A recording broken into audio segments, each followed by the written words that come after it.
cancer has, unfortunately for me, affected my focus for many years. Both my parents were diagnosed when I was quite relatively young, and having a cancer diagnosis myself has made me try to focus more about living day to day, living in the present, not thinking so much about long term, and trying not to sweat the small stuff so much. My father passed away nearly 18 years ago from prostate cancer, and that was the first time that I accessed high service after that. I accessed some support around grief counselling, which I found hugely beneficial, and it really helped me through those early days when you feel like you don't want to keep crying to your friends or your partner, and actually having somebody independent to speak to, and I found it really, really valuable. And then following my own diagnosis, I then reconnected with the organisation. So I was diagnosed with breast cancer back in December 2023, and I had surgery, I had a mastectomy in the end of January this year. I was very sore after my surgery, so I came here for some scar therapy, which I didn't even know was a thing, but that was really nice. I had a couple of sessions, but then that kind of moved on because I was prescribed a drug called tamoxifen, which I need to take for 10 years, which has some quite tricky side effects. Specifically, it stops me sleeping. So I'd been recommended by my consultant to try acupuncture, and I didn't actually know where to go, but my first port of call was to contact Hyde to see if they offered it. And it's been completely and utterly incredible. It's been one of my highlights of my last 6 months is having acupuncture. I've never had it before, and it's made a really big difference, and I'm so grateful to Hyde for enabling that to me.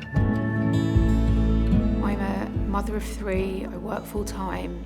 I never feel like I'm able to come up for air, but Hyde has really provided me that space to have a little bit of time to breathe, to be able to access services that are really support my mental and physical well-being in a way that is just hugely valuable.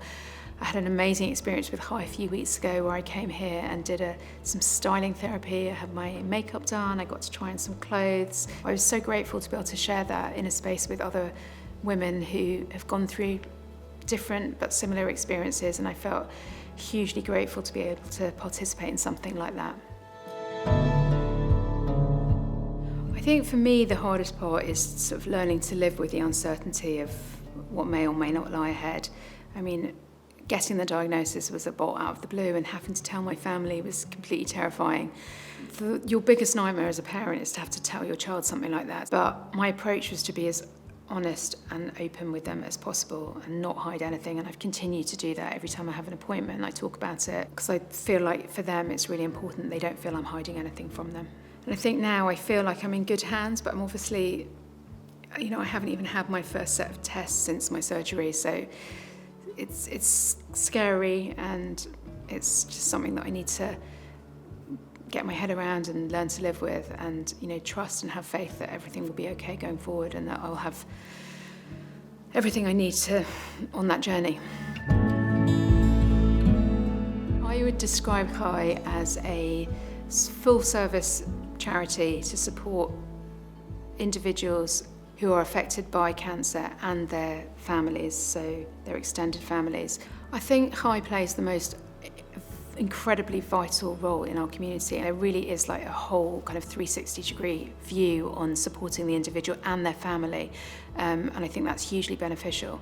This is just an opportunity to say thank you to Hyde for their amazing support over the many years. It's been so invaluable. It is such an important resource for the community, and I would really urge people to be generous and support Hyde as much as they can, because it really has made a massive difference to me and my family, and you never know when, unfortunately, it might be you that needs to pick up on the services.